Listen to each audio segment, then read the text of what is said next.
সে যত বড় নেতাই হোক বা যে দলেরই হোক, কোন তদবির আমার কাছে এখন পর্যন্ত চলে নাই এবং আমি যতক্ষণ পর্যন্ত থাকবো ততক্ষণ পর্যন্ত চলবে না। এটুকু আরে মিয়ারা, আপনাদের এক একটা মিছিল বের হয় রেলগেট থেকে বাজার পর্যন্ত, কিন্তু যখন আওয়ামী লীগকে গ্রেফতার করা হয় তখন আপনারা সুচিলগিরি চলান।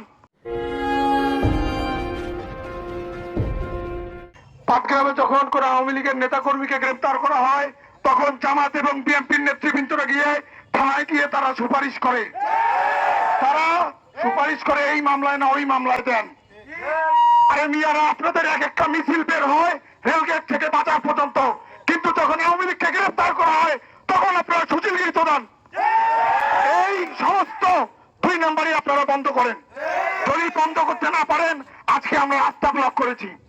আর পাটগ্রাম থানার উপর একটা কথা আমাদের, আপনারা এই যে যারা গিয়ে সুপারিশ করে, এই কোন সুপারিশ পাটগ্রাম থানা যদি গ্রহণ করে, আমরা যদি দেখে থাকি কোন আওয়ামী লীগের লিস্টেড কোন ব্যক্তি তার নামে ভালো কোনো মামলা যুক্ত হয় নাই, বা আমাদের পাটগ্রামে এখন পর্যন্ত 3টে মামলা হয়েছে, 2টা হত্যা মামলা, একটা ভাঙচুর মামলা, কিন্তু বেশিরভাগে যেগুলোকে ধরা হচ্ছে সবগুলোই ভাঙচুর মামলায় যাচ্ছে কেন? অথচ এই সমস্ত চুনুপুটিকে ধরতেছে যারা বড় বড় লীগের নেতা কর্মীরা, তারা একটাও নাই পাটগ্রামে, সব পলাতক, এবং যারা আছে তাদেরকে আমাদের নেতৃবৃন্দ আত্মগোপনে রাখছে এবং তাকে সুযোগ সুবিধা দিচ্ছে, কেউ কেউ আবার দলে টানতেছে। এগুলো বন্ধ করেন, স্পষ্ট ঘোষণা দিচ্ছি, এগুলো বন্ধ করেন। আল্লাহর কসম করে বলতেছি একটাও বাঁচতে পারবেন না, আল্লাহর কসম করে বলতেছি একটাও বাঁচতে পারবেন না।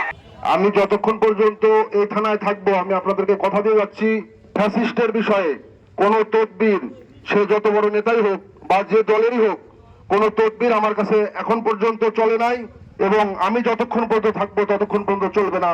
এটুকু আপনাদেরকে আমি নিশ্চিত করলাম।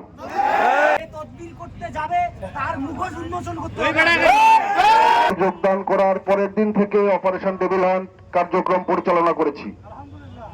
আপনারা জানেন যে আমি প্রায় প্রতিদিন এবং প্রতি রাতেই আমার পক্ষে যতটুকু সম্ভব এই অল্প সংখ্যক অফিসার ফোর্স দিয়ে আমি টেবিল হান্ট অপারেশন পরিচালনা করে যাচ্ছি। এবং আমার কাছে যে তদবিরেই যাক, টেবিল হান্টের বিষয়ে আমি কোনো তদবির এখন পর্যন্ত শুনি নাই। আমি